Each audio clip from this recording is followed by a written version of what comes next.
Have you ever noticed how some men stay inconsistent no matter how hard they try, while others become disciplined once and never lose it? It isn't ambition that separates them. It isn't talent. Most men were trained to rely on the wrong forces. Motivation, inspiration, comfort, hope, these sound intelligent, civilized, and that's exactly why they fail. They make discipline dependent on mood, and anything that depends on mood eventually collapses. Machiavelli described this as one of the harshest laws of human nature, a law that quietly rewards self-control and discards everyone who lacks it. You've watched it play out your entire life. Even if you didn't have words for it, men don't fall behind because they lack desire. They fall behind because their discipline breaks under pressure. If you learn to master these 8 laws, the same force that destroys most men becomes what separates you from them. It's the line between effort and control. By the end of this video, you won't think about discipline the same way again. You'll see why disciplined men separate themselves early, and why once these laws are installed, hesitation disappears and consistency becomes automatic. You'll know exactly which law you've been violating, and what changes when discipline stops being something you try to summon and becomes something that governs you. Discipline is not built on motivation or inspiration, and most men misunderstand it completely because motivation fades and inspiration lies. And while they wait to feel ready, they're quietly replaced by men who act without feeling anything at all. You have watched this happen in real time. You set rules for yourself and break them without consequence. You promise mornings and surrender at night. You delay, excuse, rationalize, and call it strategy. What you call flexibility is weakness rehearsed. What you call rest is avoidance dressed in comfort. You live inside a loop where nothing truly changes because nothing truly costs you. And as long as failure is painless, it will remain familiar. You already sense the truth. You avoid admitting, the one that tightens your chest when you think about the years slipping by without resistance. Discipline only appears when something is at stake, when loss is real and personal, when comfort is no longer protected. Discipline is built on fear of consequence, not fear of pain inflicted by others, but fear of what happens when you tolerate your own collapse, fear of being exposed as undisciplined by the only judge that matters, the future version of you who will live inside the results of today's decisions. Men fail at discipline because their actions carry no immediate punishment. Miss the workout and nothing breaks. Delay the work and no one notices. Break the promise and life continues as if nothing happened. This absence of consequence trains your nervous system to relax into betrayal. You teach yourself that words mean nothing and rules are optional. Over time, this rewires your identity. You become someone who expects escape routes, someone who assumes forgiveness from themselves before discipline ever has a chance to form. Where there is no cost, there is no respect for structure. Fear is not the enemy of discipline. Softness is. Fear sharpens attention. Fear compresses time. Fear forces action. When comfort would otherwise sedate you, when consequence is real, behavior aligns automatically. You do not debate gravity before stepping off a cliff. You do not negotiate with fire, yet you negotiate endlessly with your own decay, because you have insulated yourself from the consequences of delay. Remove that insulation and watch how fast clarity returns. Fear does not weaken you when it is directed inward. It stabilizes you. This is why men who appear naturally disciplined are not superior in character. They are superior in consequence design. They attach pain to failure and relief to execution. They do not rely on desire. They rely on inevitability. Miss the standard, and something valuable is lost. Break the rule and discomfort follows immediately. Over time, the body learns faster than the mind ever could. Discipline becomes reflex, not effort. Structure replaces emotion. Action replaces intention. Every empire understands this principle instinctively. Laws are not written to inspire virtue. They are written to enforce behavior. The moment rules lose consequence, disorder follows. Your internal world is no different.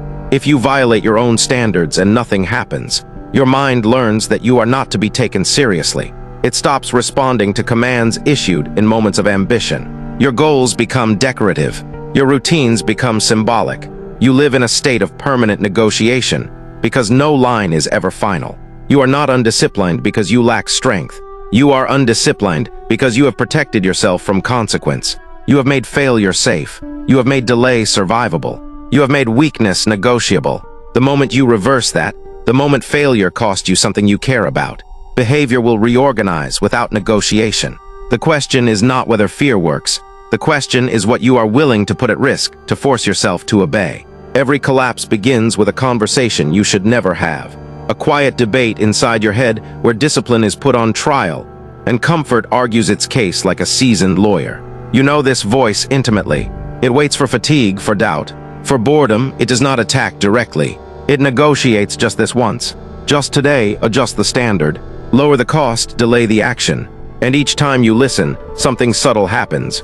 Authority shifts. The part of you that gives orders loses credibility. And the part of you that resists learns it can win without force. This is the moment where most men permanently lose control. Because the instant you begin bargaining with weakness, you legitimize it, never negotiate with your weaker self. The weaker self does not seek balance or sustainability. It seeks survival and comfort. It will agree to anything in the future as long as it can escape the present. It promises obedience tomorrow to steal obedience today, and it never pays its debts. Negotiation implies equality. It assumes both sides deserve a seat at the table. But weakness is not a partner. It is an insurgent force that grows stronger every time you treat it as reasonable. The disciplined mind understands hierarchy. Orders flow downward when fatigue speaks. It is acknowledged but not obeyed. When doubt arises, it is observed but not consulted. The moment you ask your weaker self for permission, you place it above command, and command cannot survive that inversion. You mistake negotiation for intelligence because it feels thoughtful. You tell yourself you are being strategic, adaptive, humane. In reality, you are rehearsing surrender. Each compromise becomes precedent. Each exception becomes policy. Over time, the rules dissolve into suggestions, and suggestions are ignored. This is how identity orders without drama, not through catastrophe but through small, reasonable conversations that end with you standing still. Strong systems do not negotiate with internal threats. A state does not debate with mutiny. An army does not poll its deserves. Control is maintained by clarity, not consensus. When the order is given, execution follows regardless of mood. This is not cruelty, it is survival logic. Your internal world operates under the same law. If every command is subject to discussion, none of them are real. You live in permanent hesitation, ruled by the loudest impulse of the moment. The weaker self is patient. It understands timing. It waits until you are tired, hungry, overstimulated, or emotionally drained. Then it presents its case calmly, rationally, almost kindly. Skip today. Adjust the plan, you deserve relief. And if you give in, it learns exactly how to win next time. Discipline does not fail in moments of chaos. It fails in moments of comfort where you believe you can afford to listen. Command must be absolute to function. This does not mean you ignore reality. It means you decide standards in advance and execute them without debate. When the moment arrives, decisions are made once, not repeatedly. The order was given earlier when you were clear. Now is not the time for discussion. Now is the time for obedience. This single shift removes friction permanently. No internal war, no exhaustion.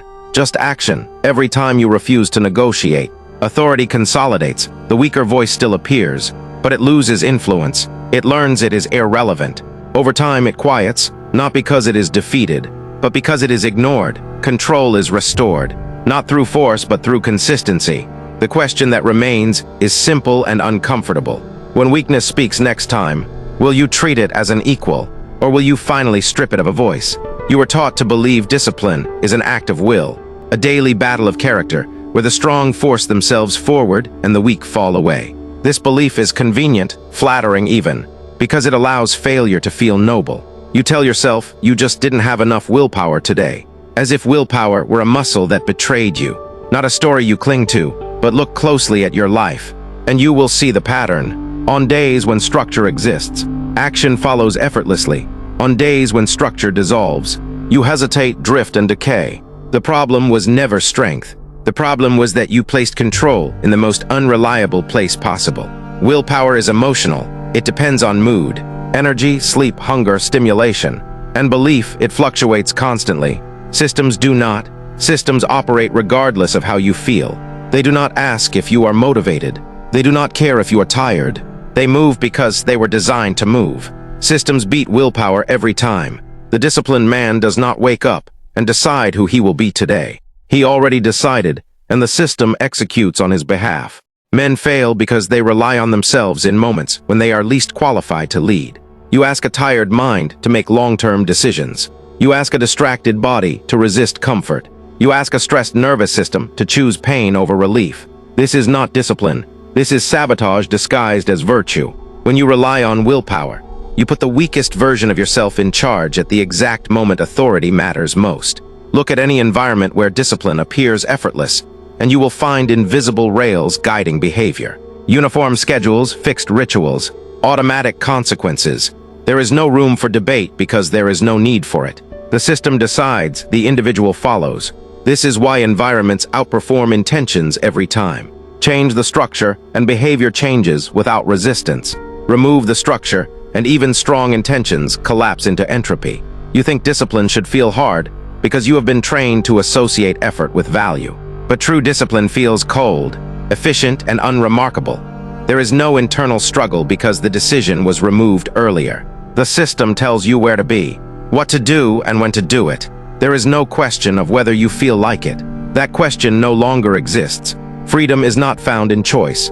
It is found in removing choice from situations where you are predictably weak. Willpower fails silently.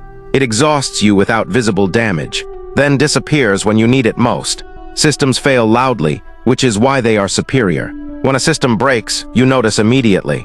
When willpower breaks, you rationalize. You call it rest, you call it balance. You call it being human. Systems expose failure.